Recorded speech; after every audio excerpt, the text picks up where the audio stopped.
Hi friend, happy Navratri. आप सभी को नवरात्रि की बहुत बहुत शुभकामनाएं। तो आज हमने अष्टमी को पहनी है ये वाली साड़ी और पूजा करने जा रहे हैं। अभी पूजा नहीं की है तो बस पूजा करते हैं और मिलते हैं आप लोगों से। माता रानी की थोड़ी सी पूजा कर लें क्योंकि अष्टमी है। आज थोड़ी अलग से पूजा होती है अष्टमी को।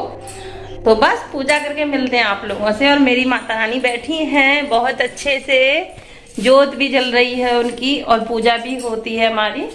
बस अब ये देखिए जोत जल रही है तो बस हम भी पूजा कर लें, फिर मिलते हैं आप लोगों से।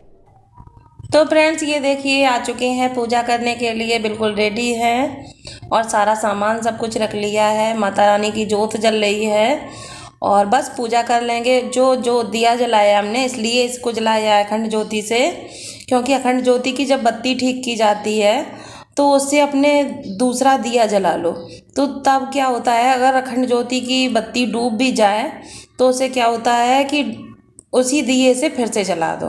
तो मेरी जोत नहीं गई थी तो इसीलिए मैंने उसी दिए को जलने दिया और अखंड ज्योति भी जल रही है। बत्ती को थोड़ा बढ़ा दिया है क्योंकि अच्छे से बत्ती जलने लगे तो भगवान को नहलाएंगे, पूजा करेंगे।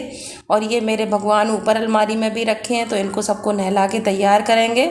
और जो हमने आज लाल रंग की साड़ी पहनी है ये हमारी एनिवर्सरी की गिफ्ट है।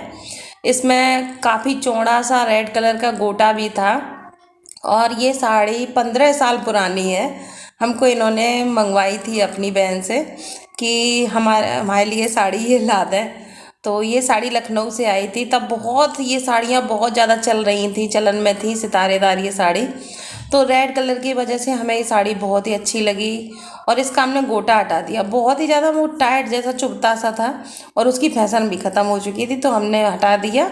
और यही साड़ी हमको जब पूजा में पहननी होती है तो इसमें कोई एक्स्ट्रा कलर भी नहीं है, आराम से पहन लेते हैं। तो इस तरीके से हमारे नवग्रह भी रखे हैं और लक्ष्मी जी की भी स्थापना है। श्री यंत्र जो बोलते हैं श्री जिसमें लिखा है इसकी भी स्थापना है, उधर नवग्रह की स्थापना है और कलश स्थापना है और जवारे भी देखो हमारे कितने अच्छे जमे हैं। तो बस इस तरीके से हमारी पूरी पूजा हो जाएगी और आपको कल का वीडियो बहुत ही अच्छा मिलने वाला है।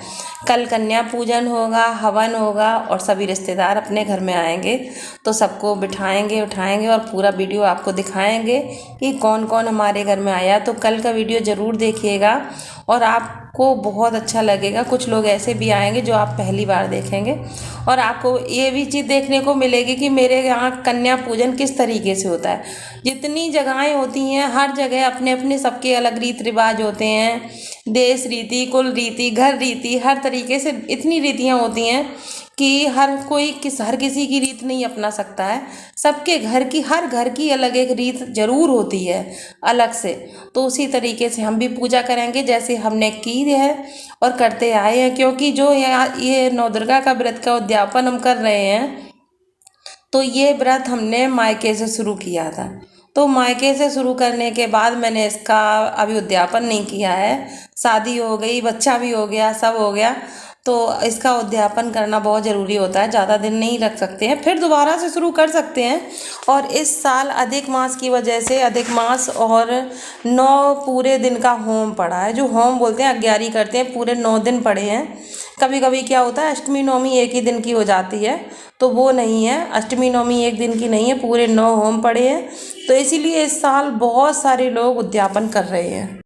तो इसीलिए हमने भी सोचा कि हम भी इस साल कर लें, लेकिन माता रानी की इतनी कृपा रही कि लास्ट टाइम तक ये लगता रहा कि हो पाएगा उद्यापन कि नहीं हो पाएगा। पहले मेरी तैयारी थी मायके जाने की, फिर तेजस की पढ़ाई लिखाई सब जाना आना ऐसे नहीं हो पाता है। तो 9 दिन जहाँ भी व्रत रहते हैं वहाँ से 9 दिन 9 रात कहीं जाते नहीं हैं तो इसीलिए इतना मेरा रहना हो नहीं पाता। तो ये बोले यहीं घर से कर लो तो हमने बोला ठीक है, अब आपकी जैसी मर्जी है वैसे कर लेंगे। तो उसी हिसाब से हमने कर लिया और सारा पूजन का सामान जुट गया, हवन का सामान आ गया, बाजार हो गया। उसकी वीडियो आपको मिलेगी कल या परसों। देखते हैं कि कैसा हमारे पास काम है कि जो भी यूट्यूब का काम करना होता है हमें अपने हाथ से ही करना होता है। तो कल बिजी होंगे तो उसके लिए हमें रात में जगना पड़ता है, रात में जग के तब काम कर पाते हैं जब आपको वीडियो मिलती है। तो कल मेरे आपको वीडियो मिली थी कि नहीं मिली थी हमें याद नहीं है, और आज ये आपको वीडियो मिल जाएगी आपको, तो आप लोग देख लीजिएगा कि हम किस तरीके से अपने मंत्र जो है जब अपनी सारी पूजा कर रहे हैं तो अपने हाथ जोड़ के प्रार्थना करते हैं माता रानी से कि आपने जैसे ही कृपा दृष्टि मुझ पर आज तक बनाए रखी है आगे भी बनाए रखिएगा। जो आपने दिया है बहुत से लोगों के पास तो ये भी नहीं है, मेरे पास जितना है तो जितना कि इतनी ओ छत्र छाया आपने हमें दी अपने कृपा बरसाई है, तो बस वही कृपा आज आप हमेशा बनाए रखें, मेरा पूरा परिवार सुख संपन्नता से भरा रहे। बस यही प्रार्थना होती है मेरी माता रानी से। कोई स्पेशल पूजा मेरी नहीं होती है, बस अपना घर परिवार मायका ससुराल मेरा सब सुखी रहे। अगर बेटी एक लड़की की ज़िंदगी में मायका हो या ससुराल हो, कहीं भी कोई भी दुखी होता है तो सबसे ज़्यादा कष्ट एक लड़की को होता है, क्योंकि वो दोनों परिवार से जुड़ी हुई होती है। इसीलिए तो मेरी पूजा हो चुकी है फ्रेंड्स, और ये देखिए अब हम बना रहे हैं लौकी की बर्फ़ी। तो ये लौकी की बर्फ़ी वो वाली है जो गीली लौंज बनाई जाती है। तो हमने इसमें दूध डाल दिया था, लौकी डाल दी, और लौकी इसमें लिए बहुत ही मुलायम वाली, अच्छे से पक जाए। कोई जमाने के लिए बर्फ़ी तैयार नहीं कर रहे हैं, जमानी नहीं है, बस लौंज बनानी है। तो उसी के लिए हमने दूध डाल दिया है, और दूध में 1 लौकी डाल दी। 1 लीटर दूध है, जैसे 1 किलो लौकी है, 1 किलो थी लौकी पूरी, जैसे 1 किलो लौकी है तुमने उसमें 1 लीटर दूध डाल दिया है। तो अच्छे से वो पक जाएगी, और जैसे गाजर का हलवा बनता है दूध वाला, उसी तरीके से ये बर्फ़ी बन करके तैयार हो जाती है। और चीनी आप अपने स्वाद के अनुसार उसमें डाल सकते हैं। तो इस तरीके से भी बर्फ़ी बनाइए, और ताज़ी ताज़ी बर्फ़ी बनाइए, ताज़ी ताज़ी खिलाइए। कोई स्टोर करने की बहुत ज़्यादा ज़रूरत नहीं है कि हम पहले से बना के रख लें। तो ये ताज़ी बर्फ़ी इसलिए बना रहे हैं क्योंकि आज अष्टमी है, और अष्टमी के व्रत में कोई आ भी जाए तो उसे भी खिला दें ताज़ी बर्फ़ी, वो भी खा ले। और कम चीनी की बनाएंगे, वैसे तो ज़्यादा वाली बर्फ़ी बनी रखी है मीठी वाली, और अष्टमी तक आते आते क्या होता है कि ये मन होता है बिल्कुल मीठा बिल्कुल भी अच्छा नहीं लगता है। तो मैंने इसमें थोड़ा सा दूध और बढ़ा दिया, क्योंकि ये पकनी है अभी, तो अच्छे से पक जाए। और जब ये अच्छे से पकेगी नहीं तो कैसे तैयार होगी, तो ये सारा दूध का खोया अपने आप बन के तैयार हो जाएगा उसी में, और लौकी भी पक जाएगी।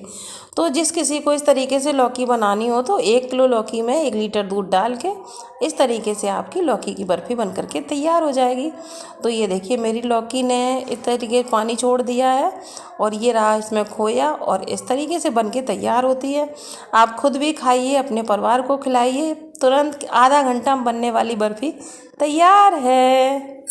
तो फ्रेंड्स हमारी पूजा हो चुकी है और पानी पीने जा रहे हैं, तो खाने जा रहे हैं व्रत में लौकी की बर्फ़ी, वो वाली गीली वाली लौंज बनाई है, तो वही बर्फ़ी खाने जा रहे हैं। तो आप लोग भी आइए, और आप लोग भी फलाहार के लिए कीजिएगा। हमारे यहाँ 11 बज गए, अभी पानी नहीं पिया है, बस पी लेते हैं, फिर उसके बाद मिलते हैं आप लोगों को। फ्रेंड्स ये देखो पापा और बेटा दोनों मिलकर कर रहे हैं काम। आटा रखा था उसे छान के रख रहे हैं, क्योंकि भंडारा करेंगे नौमी वाले दिन, तो सारा आटा छान के बाल्टी में भर के रख देंगे, और फिर नौमी के दिन हमें मिल जाएगा आराम। और हमें 9 दिन व्रत, इसलिए आटा को नहीं छाना, नहीं तो मुंह को बांध के तब आटा छानना पड़ता, इसीलिए हम आराम कर रहे हैं। ये देखो तेजस हम आराम कर रहे हैं, तेजस काम कर रहा है। कभी कभी आराम मिलना भी चाहिए हम लोगों को, है कभी कभी इतना आराम हम लोगों को भी मिलना चाहिए। रोज रोज की थोड़ा आराम, बस 2 दिन और 2 दिन और, जब तक मम्मी व्रत है तब तक करेगा। पे जाएंगी। अच्छा देवी माँ छुट्टी पर जाएंगी, फिर कहेंगी तुम लोग भी अपना काम कर लेना, चलो बहुत होगी छुट्टी।